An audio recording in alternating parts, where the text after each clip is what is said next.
किया, पारदर्शिता के साथ किया, बगैर किसी आरोप के किया, बगैर किसी भेदभाव के किया।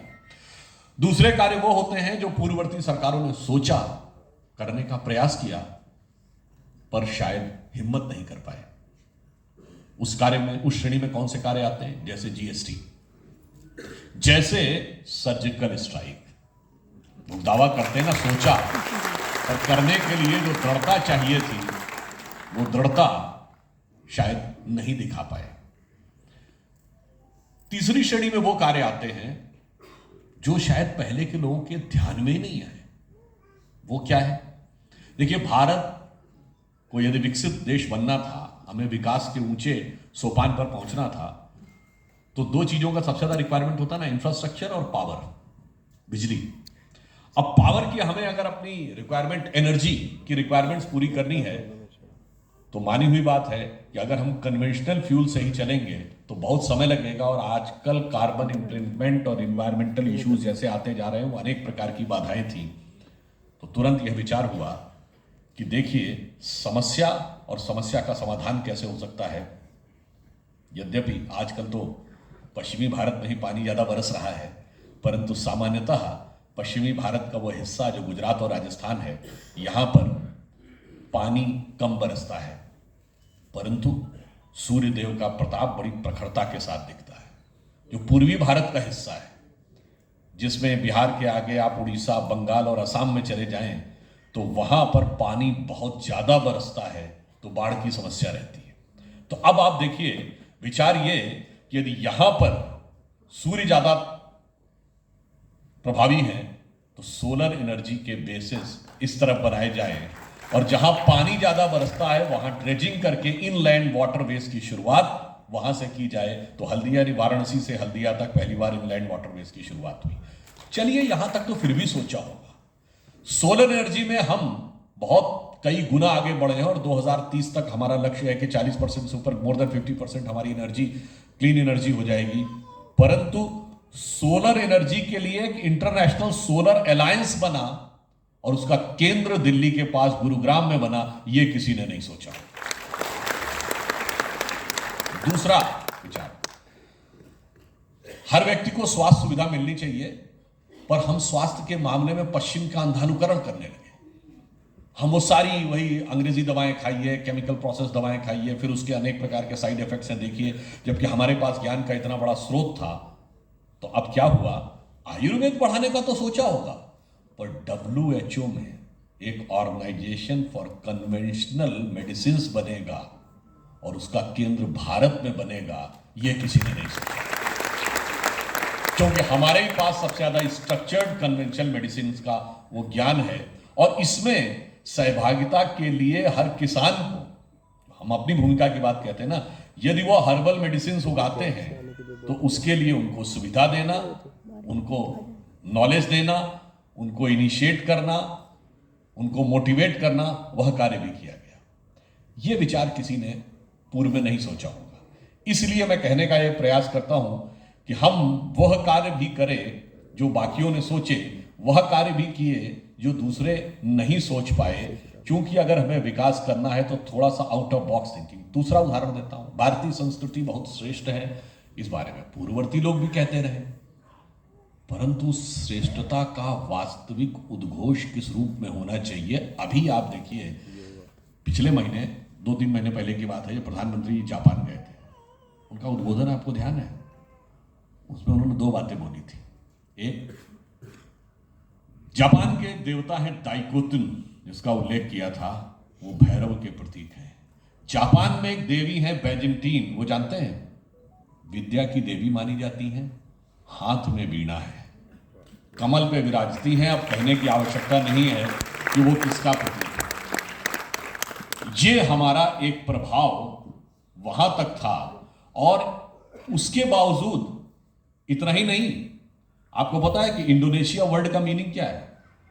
ग्रीक वर्ड नीजिया है, जिसका अर्थ होता है द्वीप, और इंडो का मतलब भारतीय। इंडोनेशिया का अर्थ हुआ भारतीय द्वीप।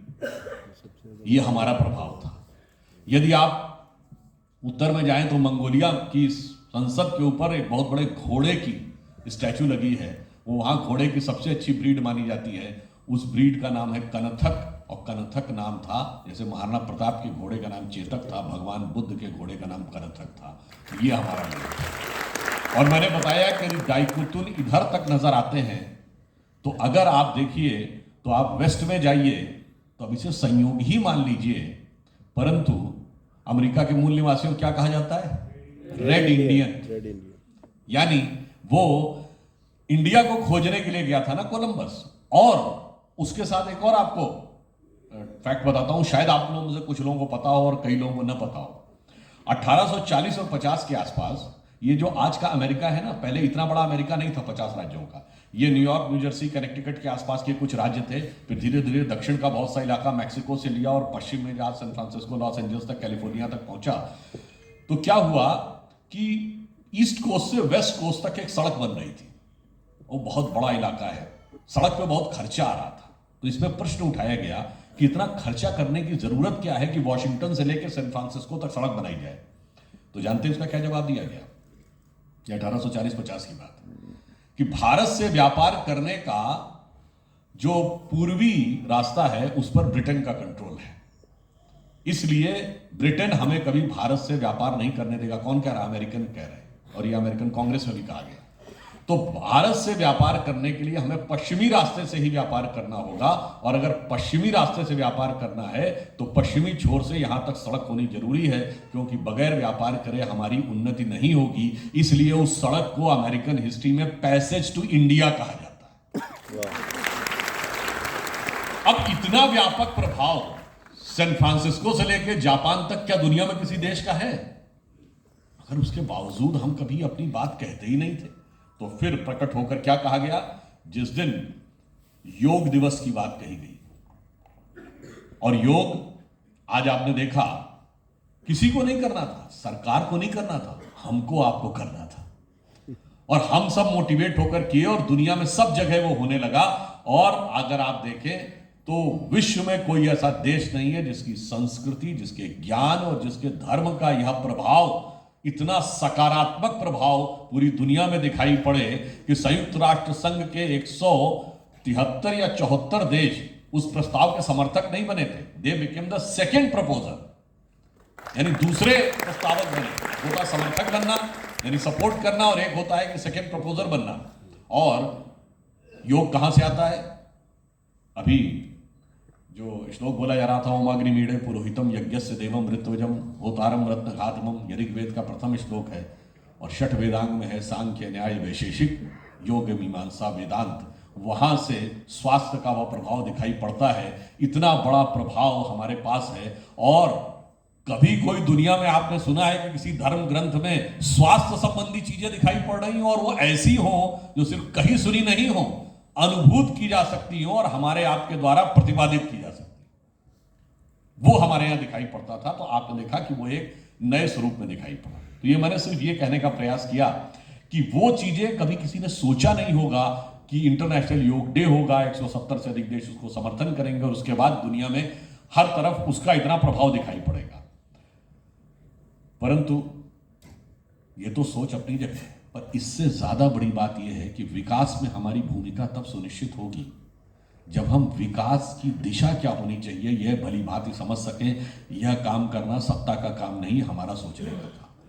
आज कुछ ऐसा विचार हमारा बन गया है कि हमारे बच्चे पढ़ लिख कर प्रोफेशनली बहुत कॉम्पिटेंट होकर बड़ी अच्छी डिग्री लेकर आगे निकल जाएं, बस जीवन की सार्थकता हो गई। पढ़ लिख के बड़े व्यक्ति बन जाएं बस, और चाहे जो करें।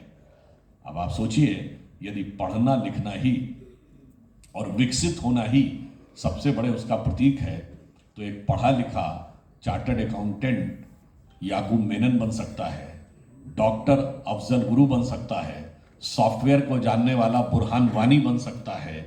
इतना ही नहीं, अगर आप देखें तो अमेरिका में रहकर पायलट की ट्रेनिंग करने वाला, 9/11 करने वाला खालिद शेख और मोहम्मद अट्टा बन सकता है, और आज के अंबानी अडानी से ज़्यादा बड़ी संपत्ति रखने वाला अरबपति खरबपति ओसामा बिन लादेन आतंकवादी बन सकता है। तो आप ये समझिए कि पढ़ाई लिखाई और कमाई हमारे लिए विकास की गारंटी नहीं है, और विकास के लिए हमें सोचना होगा कि यदि हमने बिना सोचे समझे सिर्फ विकास पे ध्यान दिया तो वो विनाश की ओर भी ले जा सकता है। और इससे बचने के लिए आवश्यक है कि हम अपने विवेक से उसका इस्तेमाल करें। और यह हमारा आपका दायित्व है। हमें अपनी नई पीढ़ी और हमें अपने बच्चों को यह ध्यान रखना होगा, उन्हें यह बताना होगा कि तुम्हारी ये वास्तविक विकास की दिशा क्या है, तुम्हारी मानसिकता क्या है और तुम्हारे लिए सही सोच क्या है। अब उदाहरण के लिए आजकल समाज में बहुत टकराव, हिंसा और वैमनस्य की बात आती है और उसके लिए अनेक प्रकार के राजनीतिक आरोप प्रत्यारोप होते हैं। राजस्थान कुछ दुर्भाग्यपूर्ण कारणों से अधिक सुर्खियों में रहा, परंतु आप में से किसी को पता है कि यदि एथेंटिक रूप से बात की जाए हिंसा की, तो इसके विषय में बाकायदा एक वैश्विक स्तर पर रिसर्च हुई। मैं नाम बता रहा हूं, एक हुए प्रोफेसर RG रमल, RUMMEL, आप जाके चेक भी कर सकते हैं। उन्होंने बड़े कई वर्षों तक अध्ययन के बाद पूरे विश्व में विगत 2500 वर्षों में जितने भी नरसंहार हुए, यानी युद्ध में जो लोग मारे गए और सत्ता में आने के बाद सत्ता के द्वारा आम जनता का जो नरसंहार किया गया, ऐसे लोगों का एक एस्टिमेशन बनाया है जिसमें उनका मानना है, और सारे डॉक्यूमेंट्री एविडेंस उन्होंने दुनिया के भिन्न भिन्न देशों के इतिहास से लिए और उसके बाद उन्होंने निकाला कि मिनिमम 90 करोड़ और मैक्सिमम 1 अरब 40 करोड़ लोग विगत 2500 वर्षों में सिर्फ सत्ता के द्वारा मारे गए। मगर महत्वपूर्ण बात जानते क्या है? उन्होंने लिखा कि भारत एकमात्र ऐसा देश है जहां 13वीं शताब्दी से पहले किसी नरसंहार का उल्लेख नहीं आता है। उन्होंने एक कलिंग युद्ध का उल्लेख जरूर किया और कहा वो युद्ध में हुआ जिसमें भी मरने वालों की संख्या कुछ हजार में है, लाखों में भी नहीं है। सत्ता के द्वारा कभी नरसंहार 13वीं शताब्दी से पहले नहीं हुआ, जो कुछ हुआ वो 13वीं शताब्दी के बाद हुआ। अब ये कहने की आवश्यकता नहीं है कि 13वीं शताब्दी के बाद क्या परिवर्तन आया कि नरसंहार और मारने काटने की प्रवृत्ति जो यहां कभी नहीं थी वो यहां पर आ गई। और ये हम नहीं कह रहे, ये भारत सरकार का कोई व्यक्ति नहीं कह रहा, भारत का कोई व्यक्ति नहीं कह रहा, और संघीय भाजपा तो पता ही नहीं कह रहा, ये तो RG रमल कह रहे हैं। यह सिर्फ समझने की जरूरत है कि हमारे दिमागों में किस ढंग से चीज को बैठा दिया जाता है और फैक्ट क्या है। मैं यही उदाहरण देना चाहता हूं। हमारे कई जो पूर्व सैन्य अधिकारी, उन्होंने जरूर नाम सुना होगा, एक राजस्थान के बारे में बहुत किताब लिखी है, annals and antiquities of Rajasthan, colonel James Tod ने। उनकी हर बात से हम सहमत नहीं है, मगर उन्होंने एक बड़ी मजेदार बात लिखी।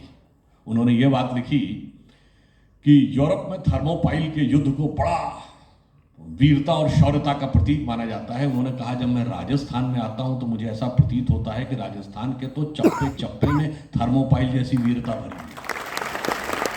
और इतना ही नहीं, उन्होंने ये कहा कि मुझे आकर यहां बड़ा एक विचित्र अनुभव होता है कि यहां के राजा जब युद्ध करते थे तो वो जीवन मरण का प्रश्न नहीं होता था, वो खेल भावना से युद्ध करते थे। उन्होंने एक शब्द यूज किया है कि ऐसा लगता था वो शक्ति प्रदर्शन का टूर्नामेंट होता था जिसमें जीतने के बाद और हारने वाले दोनों अपनी अपनी जगह वापस लौट जाते थे, हमारे किसी राजा का सर कलम नहीं किया जाता। ये बात भी एक बाहरी व्यक्ति कह रहा है। इसलिए अब एक मानसिकता को सोचिए, मानसिकता कैसे आपके दिमाग में आती है, किन भाषा से आती है, किस शब्दों से आती है, और वो हमें आने वाली पीढ़ी को उससे बचाना है। जैसे आप सबने एक कहावत सुनी होगी, everything is fair in love and war, सुना है ना? और अगर कहा जाए साहब इसका ट्रांसलेशन, तो इश्क और जंग में सब कुछ जायज है। पर ये बताइए, एक अंग्रेजी है, एक फारसी है, तो फारसी से लिया गया उर्दू में है। क्या आपने कभी हिंदी या संस्कृत में ऐसा कोई शब्द सुना है कि युद्ध में और प्रेम में सब कुछ उचित है? ऐसी कोई कहावत नहीं है। इसलिए हमारे यहां everything is not fair in love and war. युद्ध का एक धर्म होता है और प्रेम का एक त्याग और समर्पण होता है। और जिन लोगों ने इस प्रकार के विचार दिए, उन्होंने ही युद्ध करते करते आतंकवाद शुरू कर दिया। तो वो भी जायज है अगर एवरीथिंग इज फेयर। फिर तो जो एसिड फेंकने वाले लोग हैं वो भी जायज है। इसलिए कभी कभी ये भी समझिए कि भाषा भी आपके दिमागों में क्या चीज भर देती है और उस चीज से बचने की जरूरत है। इसीलिए मैंने कहा कि हमारे यहाँ कभी कोई ऐसी घटना नहीं होती थी। हमारे यहाँ तो कहा जाता था कि युद्ध के अंदर ऐसे नियमों का पालन करना है कि अगर किसी ने पीठ दिखा दी तो उसके ऊपर वार नहीं किया जाता था। इसीलिए एक नहीं अनेकों बार पृथ्वीराज चौहान ने मोहम्मद गोरी को छोड़ा। यह इस बात का प्रमाण था कि जंग और इश्क में सब कुछ जायज नहीं था। परंतु हमारे यहां फिर देखिए कैसी मानसिकता बैठा ली जाती है। मैं यही का उदाहरण देता हूं। पहली तो मानसिकता ये, उसके बाद दिखाया जाता है कि साहब हम तो गुलाम हो गए थे।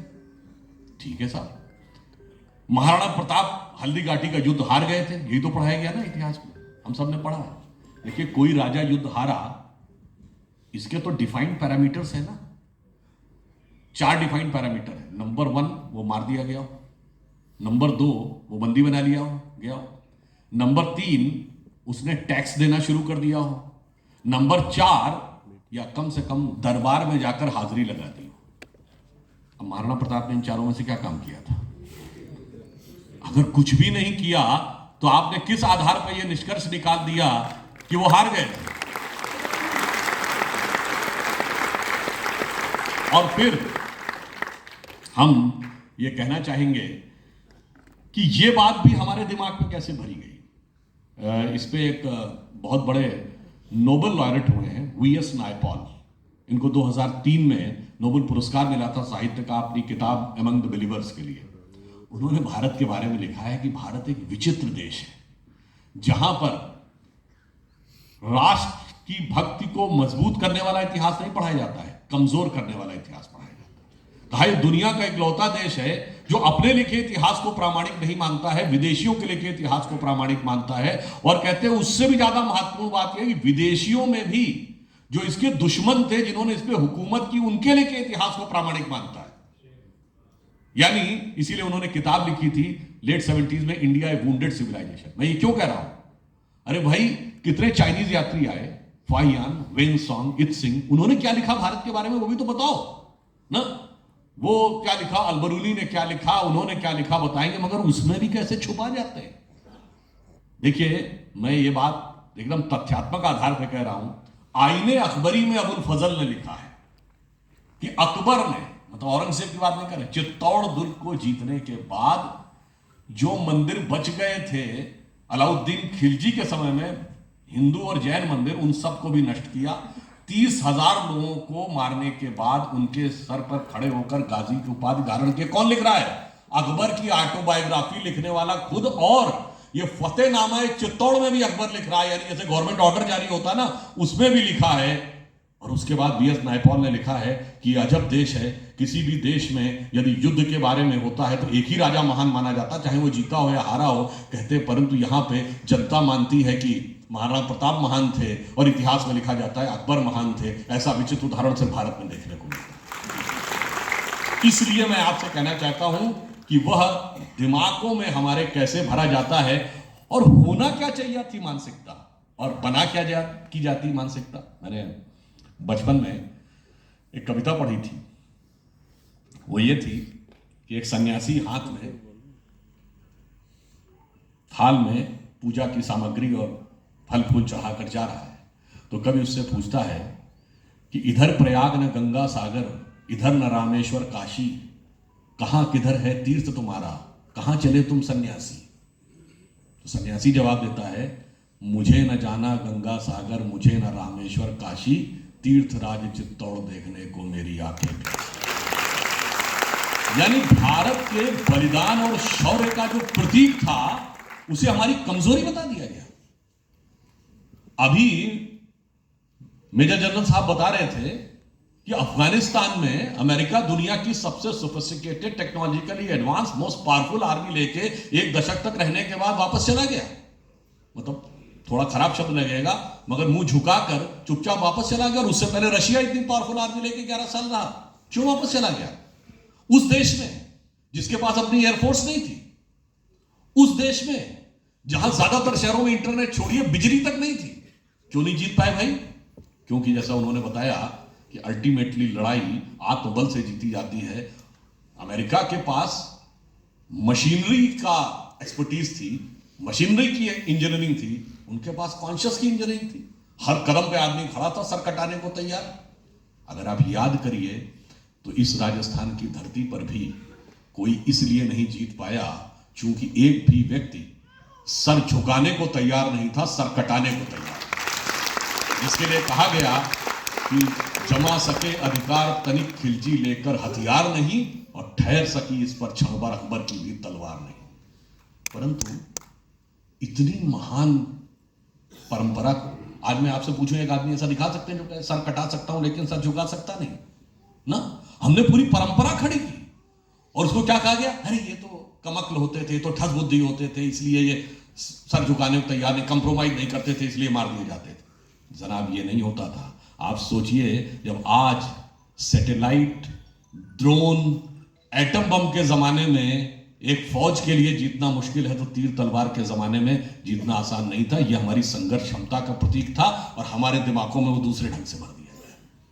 इसलिए हमें उस विचार से भी लड़ने की बहुत जरूरत है और हमें इस बात को भी ये ध्यान रखने की जरूरत है कि हमें किन चीजों से अपने को बाहर निकालना है, जो हमारे दिमागों में बहुत कायदे से धीरे धीरे धीरे करके भर दी जाती। मतलब एक और ऑन द लाइटर नोट कहता हूं, ये तो हुआ आप कहेंगे युद्ध के बारे में भरा गया, देखिए प्रेम के बारे में क्या भरा जाता है। जब आपने